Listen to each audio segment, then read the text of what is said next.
در 3 هفته اول جنگ تاکتیک‌های تهاجمی جدید. Intelligence and operational commanders of the armed forces have introduced new offensive tactics and more advanced systems for the next phase of objective-driven operations. The battlefield will become increasingly constrained and difficult for the enemy, by God's will. Iran's festive New Year's blow has slammed into Israel with devastating force. Benjamin Netanyahu himself admits it was a difficult evening, as wave after wave of Iranian missiles pounded Israeli territory. With at least 200 injured and 20 reported dead, even the IDF admitted failed to intercept some of the incoming missiles. Is this an eye for an eye, as Dimona burns in retaliation, coming just hours after American-Israeli strikes on Iran's Natanz nuclear site? 8 major attacks in just 24 hours suggest Iran is determined to keep its true promise to Israel.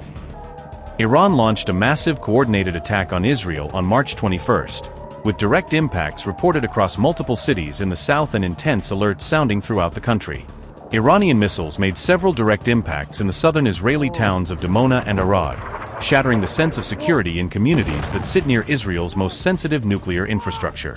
The strikes caused extensive damage to Arad city center, with rescue services and local officials describing collapsed facades, shattered homes and streets littered with debris in early reports.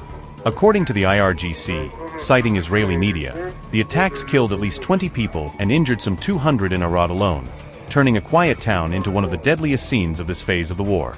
Subsequently, the main hospital in Arad declared a state of emergency as it struggled to treat the surge of casualties, with doctors and nurses working around the clock to stabilize the wounded. Drone footage released by an emergency medical service showed the grim scene of the strike in Arad from above, revealing mangled buildings, emergency vehicles and crowds of rescuers racing through the rubble. One missile carrying a conventional warhead slammed into an open area between several apartment buildings, sending shockwaves through the neighborhood and spraying shrapnel deep into nearby homes. That Iranian missile reportedly carried a 450-kilogram conventional warhead, a size powerful enough to carve a huge crater into the earth and tear through reinforced concrete structures. In Dimona, over 40 people were hurt when an Iranian ballistic missile impacted the area, with injuries ranging from shrapnel wounds to serious trauma caused by collapsing walls and flying debris. A missile directly struck a building in Dimona, according to rescue services quoted by the Times of Israel, leaving residents trapped inside and forcing search and rescue teams into a race against time. Subsequently, Israel said it was opening a formal investigation into why its air defenses failed to intercept the missiles that hit Arad and Dimona, a rare admission that its shield did not perform as promised. The Israeli army said its systems did engage the incoming missiles, but that some interceptors failed mid-flight, a technical breakdown that allowed direct hits on populated areas, according to the Times of Israel. Apart from the strikes on Dimona and Arad, Iran also targeted the southern port city of Eilat, although local officials reported no injuries there and said most residents had already taken shelter. Reacting to the latest barrage, Israeli Prime Minister Netanyahu described it as a difficult evening, acknowledging the scale of the attack even as he vowed that Israel would continue to hit back. Netanyahu said, and I quote, "This is a very difficult evening in the battle for our future. A short time ago, I spoke with the mayor of Arad, Yair Mayan, and asked him to convey, on behalf of all the citizens of Israel, our prayers for the peace of the wounded. I instructed the Director General of my ministry to provide all necessary assistance, along with all government ministries. I am strengthening the emergency and rescue forces currently operating in the field, and I call on everyone to obey the Home Front Command's instructions. We are determined to continue to strike our enemies on all fronts."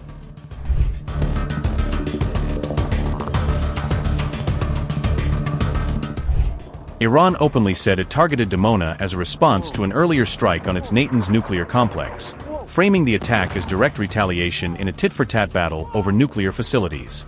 Dimona houses Israel's main nuclear research center, long believed to underpin its undeclared nuclear arsenal, and Iranian officials had previously threatened to strike it if Israel hit nuclear sites on Iranian soil. However, the IDF publicly insisted it was not responsible for the March 21 attack on Iran's Natanz nuclear site, denying any role even as Tehran pointed the finger at Israel and vowed retaliation. The attacks on Dimona and Arad were part of Iran's 73rd wave of Operation True Promise 4, according to the military statement. IRGC said, and I quote, "The south and north of the occupied Palestinian territories were targeted in the 73rd wave of Operation True Promise 4, under the code Yahidar Kama, in tribute to the bravery of air defense martyrs. The strikes were carried out using missile and drone systems of the IRGC Aerospace Force. Military installations and security centers in Arad, Dimona, Eilat, Beersheva, and Kiryat Gat in the south were struck following the collapse of the Israeli Army's air defense systems. U.S. bases in the region, Ali al-Salem, Minhad, and al-Dafra, were also precisely hit using Fatah, Qadr, and Ahmad missile systems, along with loitering drones. According to field reports, more than 200 killed and wounded were recorded in the early hours of the attack. Israeli security officials have reportedly increased pressure on journalists and eyewitnesses to censor damage and casualty reports. It is necessary to commend the efforts of Hezbollah fighters in defending Lebanon's territorial integrity and opening an intense and high-pressure front against northern and central areas of the occupied territories. These victories are congratulated to the Lebanese people and Muslims of the region. The deteriorating and chaotic conditions faced by residents of the occupied territories, exacerbated by the war policies of Netanyahu's government, are becoming evident, especially in areas where nuclear and military facilities are located near civilian populations. The dynamics of the war are rapidly shifting, and the Israeli army's control over the defense of the occupied territories is said to be collapsing. Apart from Dimona, Iran said it also targeted the Tel Aviv area, the nearby city of Rishon LeZion, and several U.S. bases, widening the map of the conflict far beyond a single nuclear-linked location. Fuel depots at Ben Gurion Airport were reportedly targeted during the 71st wave of Iranian attacks, aiming to cripple Israel's logistics, refueling capacity and ability to sustain prolonged air operations. According to the IRGC, U.S. bases in Saudi Arabia, Kuwait and Bahrain were struck using a mix of drones and heavy missiles, signaling that American forces across the Gulf are now firmly in the firing line. Iran says it has introduced more advanced systems for the next phase of operations, promising new tactics and upgraded weapons that could make future waves even more precise and harder to intercept. Bismillahir-Rahmanir-Rahim. Honorable nation of Iran, congratulations on the blessed and auspicious holidays of Nowruz and Eid. Your soldiers in the army and the IRGC take pride in delivering the first fiery blow to the hostile enemy in the early hours of the new year. The brave men of the Islamic Republic of Iran Army at dawn today, by launching a large number of destructive drones, targeted the military infrastructure of the Zionist regime in the occupied territories, including fuel depots and the locations of refueling aircraft at Ben Gurion Airport. The courageous men of the Islamic Revolutionary Guard Corps, in the 71st wave of Operation True Promise 4, with the help of Almighty God and under the code O Lord of Time, inflicted multiple strikes upon the weary and exhausted body of the Zionist regime and the terrorist American army.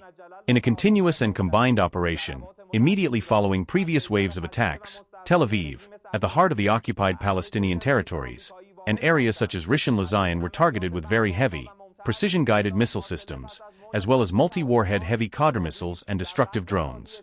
Other targets in the IRGC Aerospace Forces target bank, including bases of the American terrorist army in Ali al-Salem, al-Kharj and elsewhere, were struck for the third time with attack drones and heavy missiles as part of a gradual war of attrition. The 72nd wave of Operation True Promise 4, under the blessed code O Messenger of God, successfully targeted locations in the north and center of the occupied territories, as well as the U.S. Fifth Fleet, using powerful, heavy, and precision-guided Qadr and Ahmad missile systems.